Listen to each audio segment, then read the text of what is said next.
a 10-year journey is something to be looked at. And when the PM came on board, you can see where the economy was to where the economy is now. The trade has more than doubled in the same time frame. The focus on infrastructure has been the differentiating factor. Yeah, thank you, Lalit, for having me. Again, it's a 10-year journey is something to be looked at. And when the PM came on board, you can see where the economy was to where the economy is now. You'll see a leap in GDP growth, leap in income, and so on and so forth. And the same thing can be said of the relationship between India and US. The trade has more than doubled in the same time frame. So you see all the metrics are trending in the right direction for India and for US-India relationship as well. So I think it's been on a right trajectory, right course, which I think will be appreciated. Do you see India a better place for investment now? Yeah, I think what has happened in the 10 years is the focus on infrastructure has been the differentiating factor, right? The amount of roads being built, the amount of railways being built, new rail coaches and engines, and you look across the board, you see so much investment in infrastructure in ports, airports, the latest being the T2 terminal in Bangalore, which is world-class and is getting so much attention. So I think the right focus has been on infrastructure, which will then result in jobs, which will then result in factories, which will result in more communities being built, and will result in India really moving up. So I think that was the big, differentiator for the growth in the 10 years has been the focus on infrastructure. In the last 10 years, we have seen the Prime Minister himself has come here to Silicon Valley once. And every year we see at least 2 or 3 cabinet ministers coming here interacting with entrepreneurs like you and other people here in Silicon Valley. Can you give us a sense of the relationship India is having and why they're coming here again? Yeah. So, of course, the PM first came to Madison Square Garden, where we were involved with that event, as well as San Jose as well. But you can see the maturation of both the Prime Minister's thinking, the vision over the 10 years. You know, it's increased and improved in so many ways. And I think with President Biden coming on board and the bilateral becoming so important, almost every 2-3 months, there's a minister from India coming here, or there's a cabinet secretary from here going to India. It's just happening so often, right? It's almost like there's a direct flight, literally from every city in the US to India and back, right? And that's actually a reality. Like we are here in San Francisco, there are 17 direct flights a week to India now. And 17, and when the PM came here to San Jose, that's when he announced the first flight to Delhi. And it was like, I think 3 days a week.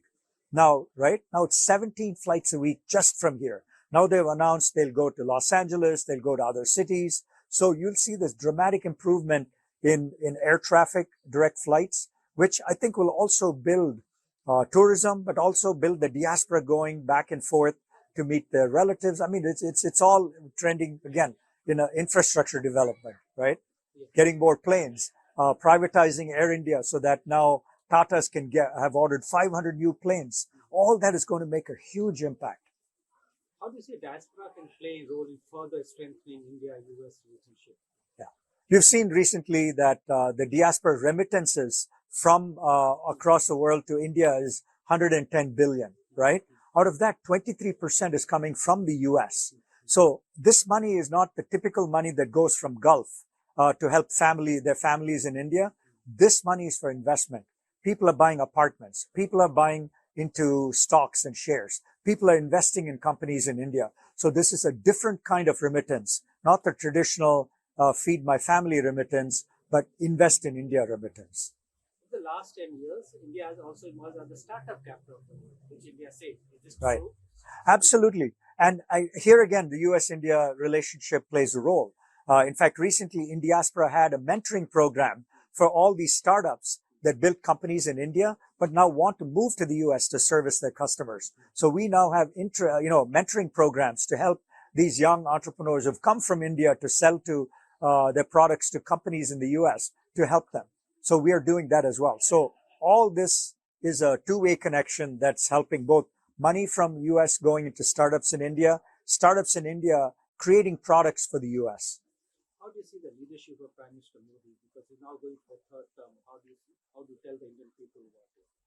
I think, the proof is in the pudding, right? I think the Prime Minister has shown making the right investments makes a difference. Reforming things like GST has made a difference. So I think from outside of India, we see that there are steps being taken to reform India's rules and regulations in so many areas. And so that gives us a lot more hope looking at the next step for India. As you rightly said, a lot of investment from the Silicon Valley is going into India. It's not clear into startup, not only investment, mentoring as well. Do you think there's any needs for further reforms within the Indian system for further boosting, accelerating the pace at which the startups are doing well? Absolutely. The U.S. Indians, the diaspora gave a lot of recommendations to the government. Some of those recommendations have been taken into account. Some still need to be done in terms of the angel tax and things like that can be onerous on investors and on the companies themselves. So more needs to be done. Obviously, there are a lot more reforms to be done in India, and I think that will happen in due course. But it's moving in the right direction, and that's what counts a lot. And what would you like the Prime Minister doing his third term if he's elected?